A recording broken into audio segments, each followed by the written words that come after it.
చెదలాడనే ఊళ్ళో వేదన్ చిన్న పిల్లాడు ఉండేవాడు. ఒకరోజు వేదన్స్ వాళ్ళ నాన్న పిలిచి పక్క ఊరిలో ఉండే తన స్నేహితుడికి ఒక చిన్న పెట్టి ఇచ్చి రమ్మని చెప్పాడు.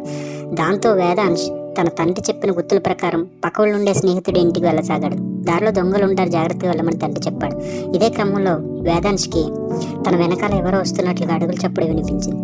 ఎవరో దొంగ తనను వెంబడిస్తున్నాడని తెలుసుకున్నాడు. దాంతో భయపడుతూ కాస్త వేగంగా నడవడం మొదలుపెట్టాడు. అడుగులు చప్పుడు వేగంగా పెరిగేసరికి వేదాంశ్ ఏం చేయాలో పాల్పోక కొంత దూరం వెళ్ళేసరికి వేదాంశ్కి ఒక నది కనిపించింది. దాన్ని చూడగానే అతనికి ఒక ఆలోచన వచ్చింది. వెంటనే నదికి కాస్త పక్కనున్న పొదల్లో తన దగ్గరున్న పెట్టెను విసిరేసి నది ఒడ్డు నిలబడి నా పెట్టె నీటిలో పడిపోయిందంటూ గట్టిగా ఏడవడం మొదలుపెట్టాడు. వేదన్స్ వెనకాలే వస్తున్న దొంగ ఎలాగైనా ఆ పెట్టెను తీసుకోవాలనే ఉద్దేశంతో తాను తీస్తానని నదిలోకి దూకి వెతకడం ప్రారంభించాడు. అదే అదననుకుని వేదాంశ్ అక్కడి నుంచి పారిపోసాగాడు. ఆ పెట్టెను వాళ్ళ నాన్న చెప్పిన స్నేహితుడికిచ్చి తిరిగి చెదలాడ చేరుకుని వాళ్ళ నాన్నను గట్టిగా హత్తుకుని జరిగిన